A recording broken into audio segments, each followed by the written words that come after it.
Okay, there we go. Hey guys, we're back.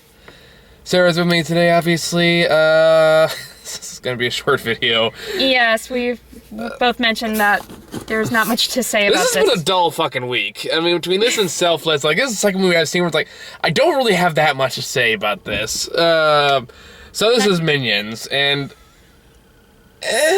It's harmless, and like I said before getting into the car, the ending is the best part. Yeah, it's just like... like, that's really what it is. I mean, like... It's basically what you'd expect a movie about a side character that should never have gotten a movie to begin with would be. I feel like this would function much better as a series of shorts. Which is, you know, separated. They've already kind of washed through that whole field, so at this point, hey, might as well make a movie. I mean, I've never liked the Minions. So many people bought into them. Pretty much my whole family bought into them. It's like, I've never liked them, because it always bugged me that, like, these are clearly just cash cow characters. Like, that's their only purpose. Hey, props to the marketing department. Their marketing team has been working overtime. They are everywhere. They're fucking everywhere, and I was like, I hate these little bastards. What? Not for the characters themselves, just the fact that they're fucking everywhere. Mm-hmm. I mean, they basically took over Despicable Me 2, and after that they say, okay, fuck it, let's just drop the pretense and let's just make a Minions movie. And here we are, which it's obviously just a cash cow movie, and it's working. Our theater was packed. Yes, and we happened to be sitting next to an older couple, and I just thought it was fucking hilarious. And they were laughing at practically every frame of this. I think that happened with the what it was. It was a Pitch Perfect 2 or something we saw where they just thought it was Ted 2. That happened with Ted 2. We saw that. It's a older couple behind us. Might have been the same couple. Who just thought every goddamn frame was a hilarious work of fucking art. And laughing when things weren't happening. They were still laughing because it was like that uncomfortable couple that is afraid by silence. Anywho.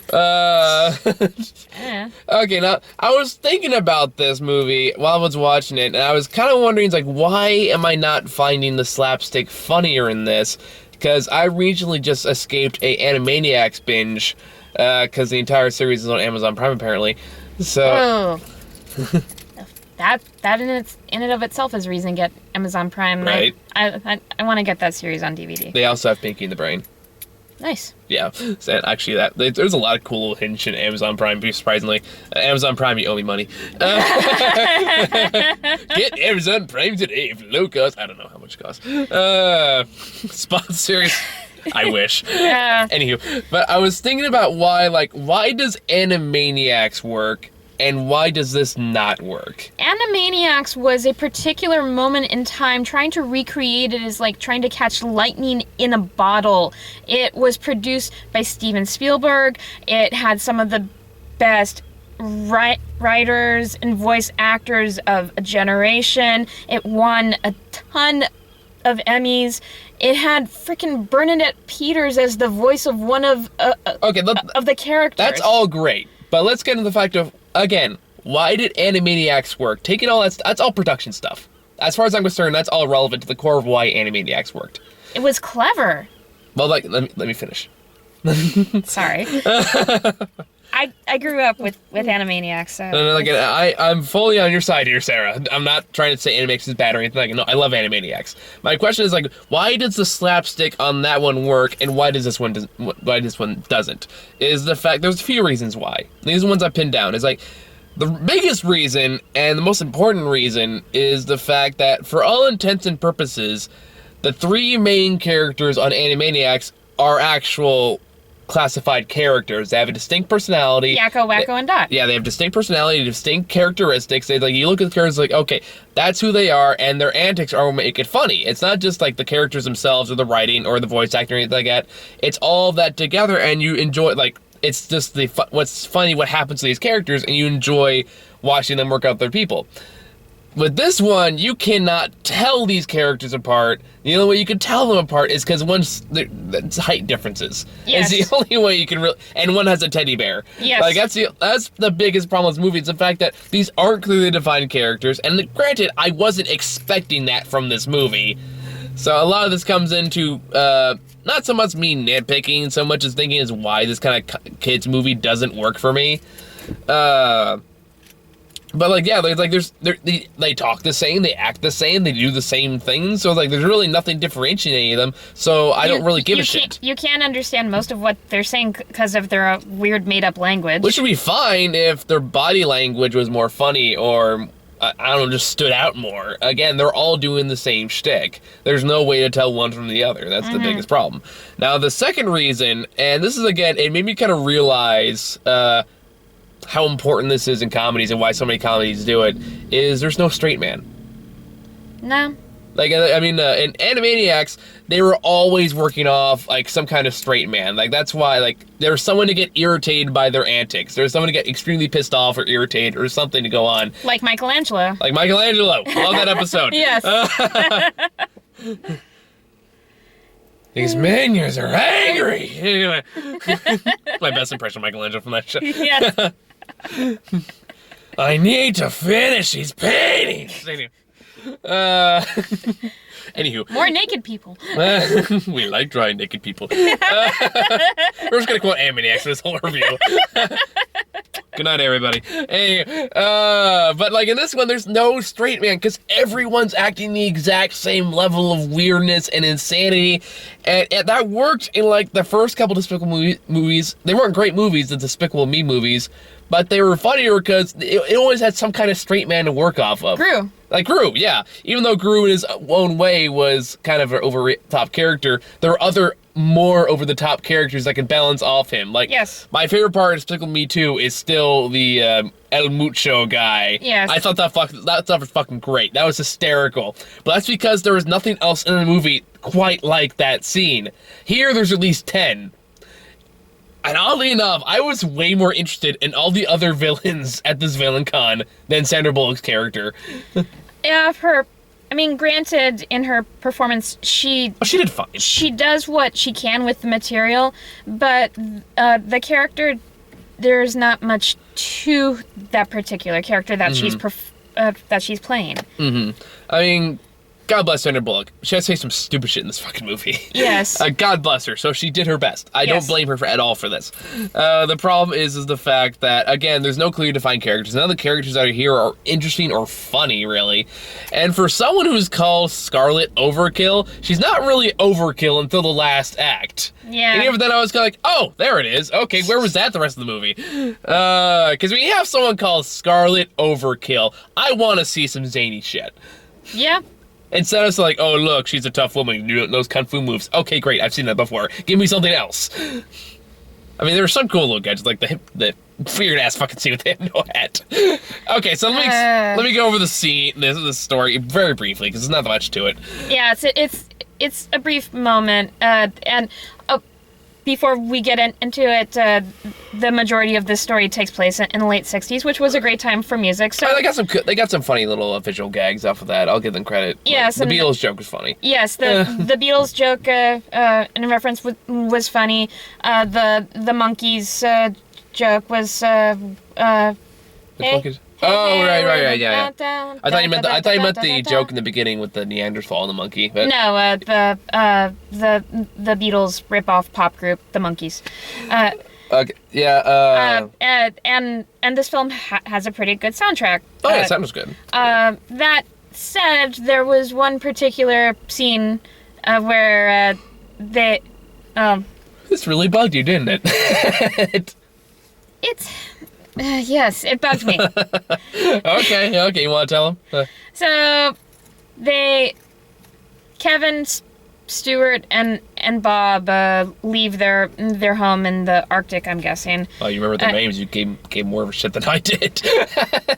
Well, the narrator mentioned them, so... Can I talk about the narrator for a second?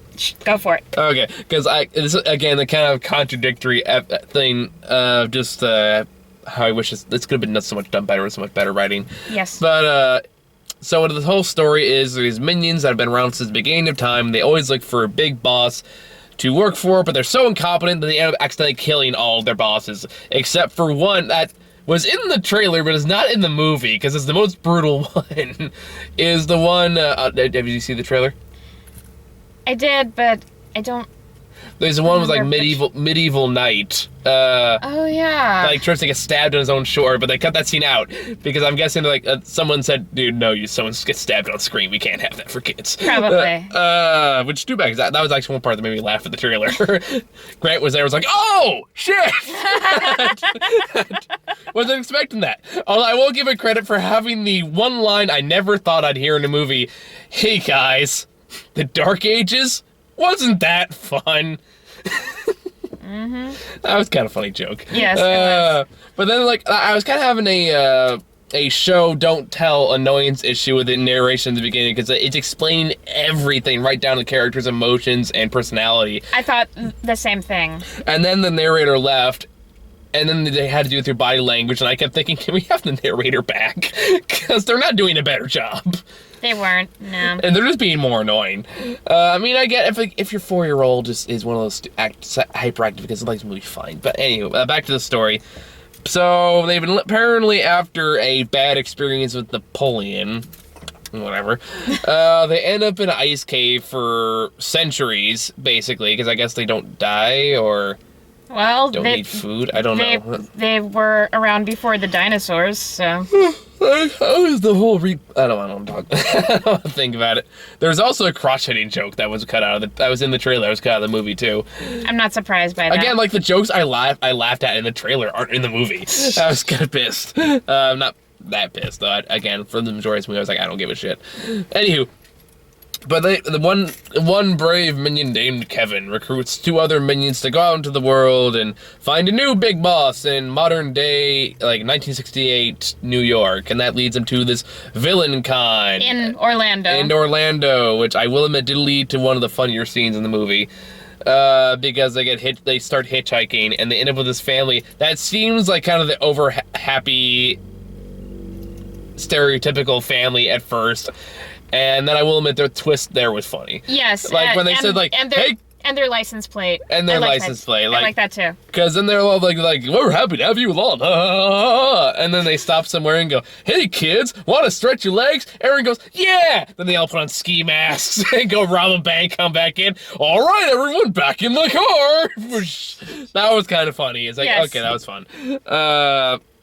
Again, it comes back to having a straight man with the extremities. That that contrast makes it much more funny. I know. That's classic comedy setup. Yeah, that was like the only real case I felt of that was there. Agreed. But then they end up at Villain Con and they meet with Scarlet Overkill, who has this big speech about how she's looking for new henchmen and wacky antics happen. The minions win. That's the story in a nutshell. Oh, then they try to steal the crown, and because Scarlet Overkill wants the queen's crown jewels, so she can be crowned queen of England and overtake it. Blah blah blah. Blah blah blah. Minions fuck it up. She gets pissed, tries to kill them. They fight back. She loses. End of movie. Yes.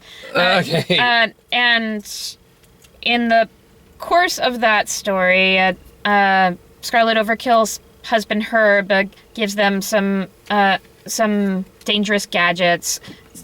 One of them is a giant bubble hypno hat. Yes. Which leads to I will admit, the one part I was not expecting from this movie, and I was sitting there kind of like, like, what the fuck is this? And I was sitting there like... Yeah, I know, like, a very different reaction. But it's like, you know that scene in Hot Fuzz when they're watching the play? Love me, say that you love me. That's not my favorite part of the movie. My favorite part of that scene is just the reaction from the cop who just like... And that was kind of me through that scene. Because it's great, because he full explored, and then all of a sudden that scene comes on and just goes... Like, really wide-eyed. Simon Pegg's reaction is fucking great in that scene. But that was kind of me, because all of a sudden he hypnotizes these 3 guards, and then all of a sudden they start dancing, and then it turns into a strip show. And in Minion language, they're basically singing the title song from the musical Hair, which what I found very annoying. Yeah, I don't know. I was more like, what the fuck am I watching? That's kind of the point I was at. Shine and sheen. Yeah, the actual English version is better. You know, with the words that you can understand. Really? I thought the cover of this was so much better. I want Les Mis done all in Minion speak. It'd probably be better than Russell Crowe. Would it be better than Anne Hathaway? No, of course fucking not. Okay. Did you watch? Russell Crowe's scene movie was terrible. I know. Okay, just making sure we're on the same page here. We are. I'm just giving you a hard time. Fair enough. Because you were hamming up the sarcasm a bit. Okay, fair enough. Me? No, I never do that. Anywho. But yeah, like I said, this movie just needed a straight man. It needed something to bounce off of. Everyone's kind of going at the exact same pace and the exact same tempo, so there's nothing really interesting or funny. It's all rather samey. And it's like, and here's another thing about slapstick. The slapstick has to look like it hurts. It's a kind of a cruel part of comedy, but... And there is one scene where the main 3 are supposed to be getting tortured, and okay, I kind of like that scene. And I kind of like that scene too. And instead of having a reaction of pain, they end up basically playing like they're in an amusement park. And they start having fun and start playing with all the stuff. That was a funny scene. But the rest of the parts where you feel like, ooh, that looked like it hurts. Like, these guys are basically made out of rubber. Pretty much. So I was like, meh, they got hit by something. Meh. You look back at like the old Tom and Jerry cartoons, when he gets hit by something, he gets fucking hit by something. That looks painful as shit. Yes, it does. Or like Looney Tunes cartoons.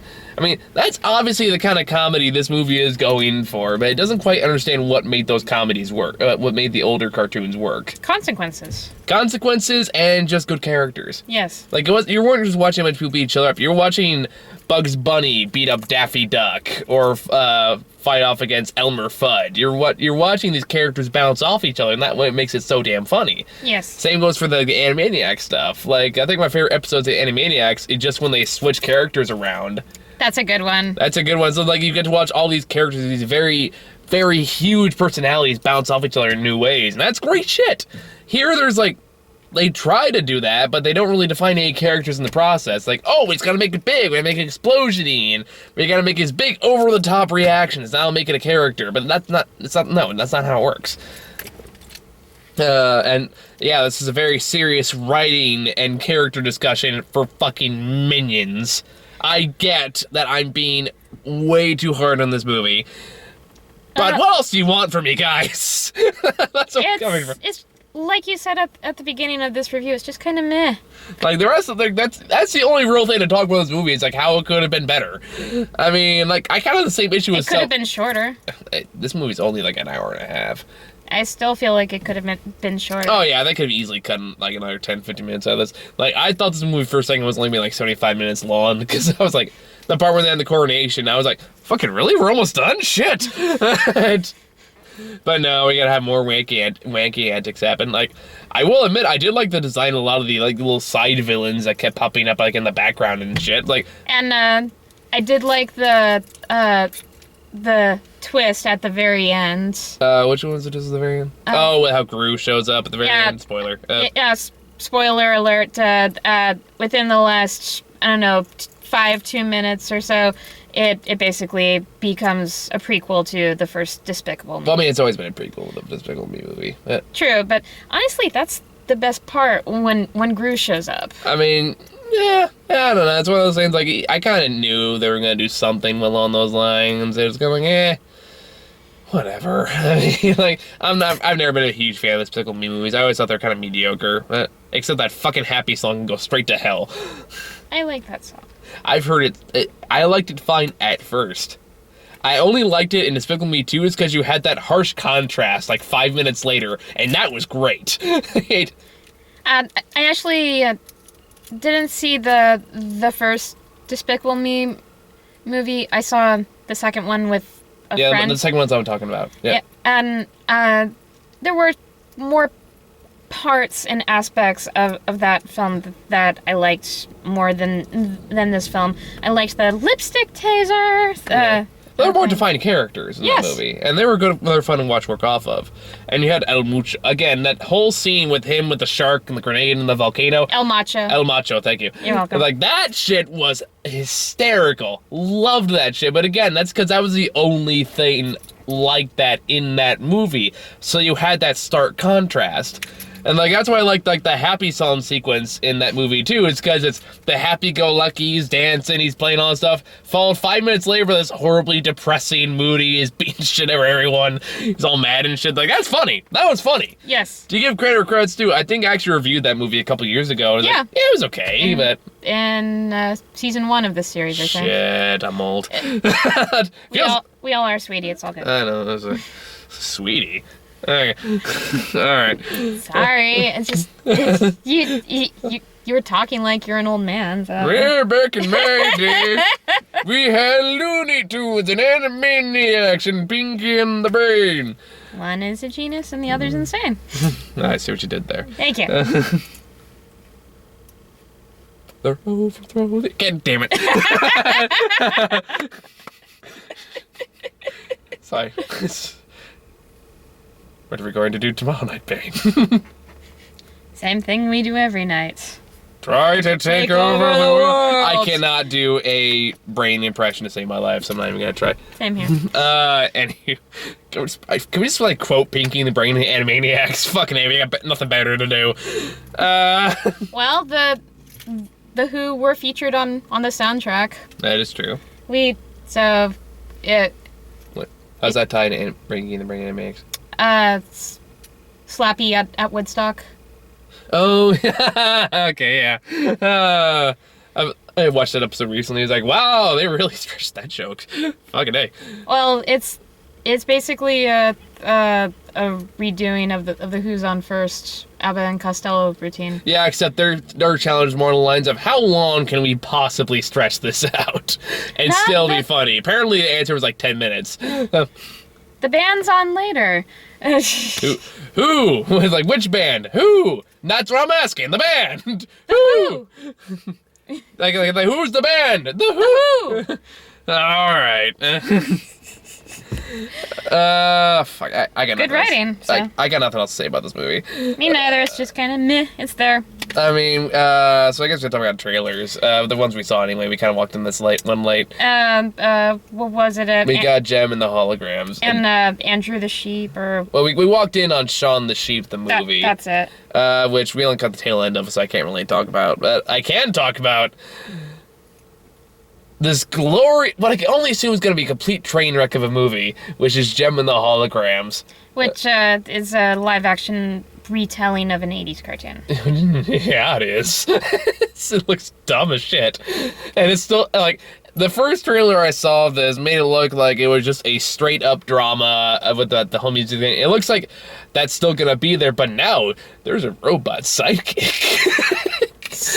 So it's Pitch Perfect meets Chappie? No. It's Pitch Perfect meets that stupid movie with the owl last year. How what? Remember that found footage movie with the little robot owl? I forget what it was called. I don't remember. Or System Shock. It's a little, like, for some reason, like, her dad's an inventor now, and I got my reviewer voice on hard right now. Don't think I don't notice when it happens. And it only took 2 people telling you. I know, and now I can never unhear it.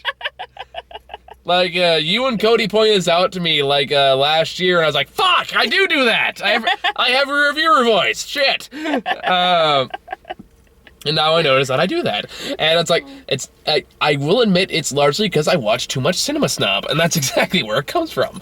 And now I'm gonna get sued. But, well, this series was heavily inspired by... That is true, we shamelessly ripped them off. Yes. But we're not the only ones to do it, so I'm holding that, you know. Doesn't mean I'm ever going to ask him to retweet any of my stuff, though. Gotta watch this one of these. Like, son of a bitch. Anyway, so yeah, Jim of the Holograms. That was a robot sidekick for some reason. I don't know fucking why. Me neither. It kind of makes me excited to see it though. It's like, ooh, what else are they hiding? Because that wasn't anywhere near the last trailer. I know it seems like they just kind of threw it in, and it also seems like, at least to me, like this robot sidekick is a MacGuffin to remind the main character of what's important by having the robot show her footage of her dad. Which I swear looked like Billy West for a second. It's not, but it looked like him for a brief second. Would have been awesome if Billy West was in this movie. It would have been interesting. He voices the robot. You know, Jim, if you don't like this, you can do Zoidberg, maybe? Maybe. No. Zoidberg.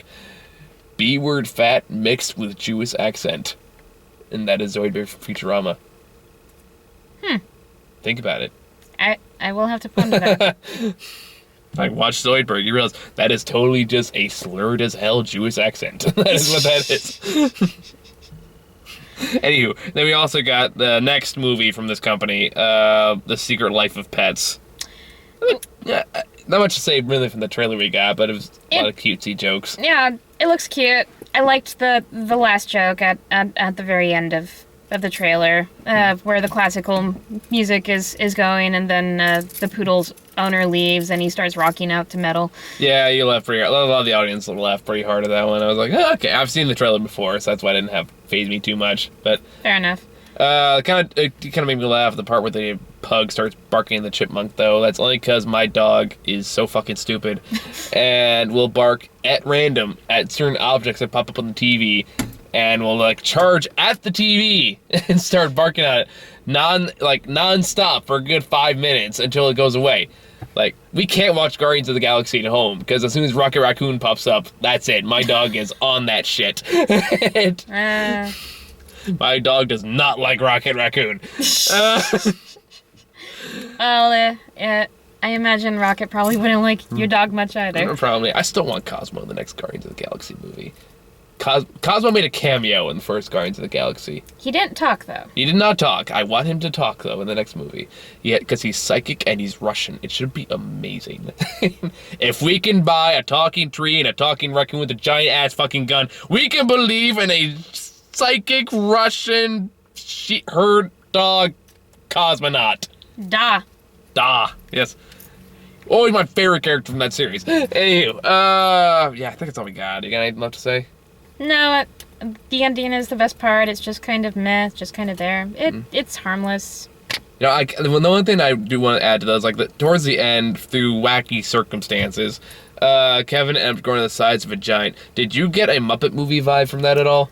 Immediately. Okay, good. It wasn't just me. No, that was actually the first thing that I thought when he started bursting out of the building. I thought, oh, the Muppet movie. They're ripping off the Muppet movie from 1979. Yeah, much better movie. Yes, it is. Oddly enough, released about a decade after this takes place. Yes. So, irony. So who ripped off who then? These guys ripped off the Muppet movie. I know, I know that. But I'm thinking. Nonsensically. But I'm thinking nonetheless. Anywho. Yeah, so like, if you have like 3 or 4 year olds, they're gonna like this movie fine. It's got the energy, it's got the hyperactivity, I don't know, the kid kind of in our back row kind of sounded a little bored towards the end. Mm-hmm. But I don't know, like you're Inside Out's still in theaters. Go watch that instead. Inside Out is one of the best movies of the year so far. Oh, easily. Yes. So watch that instead of Minions. So I think next week we got Ant-Man. That's the big one. I'll probably go see that one before I review it because, you know, Marvel guy. Of course. And then what else comes out next week? Or this week, technically. Oh, yeah, we got a few good ones this week. Trainwreck's supposed to be really good. Okay. That's a comedy with Amy Schmuck or whatever her name is. Amy Schumer? Is that her name? I can never pronounce it. Could be Amy Schumer. And then we also have Mr. Sherlock. We'll see if that's playing anywhere near here. Oh, you mean... Mr. Holmes. Mr. Holmes, yeah. Oh, yeah. The Ian McKellen movie. I definitely want to see that. Yeah, so that one's...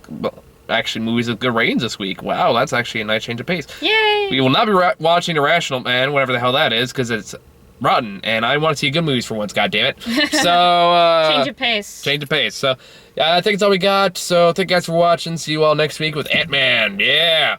It's got a pretty good review, so hopefully it'll be a train wreck. Bye, guys. Bye.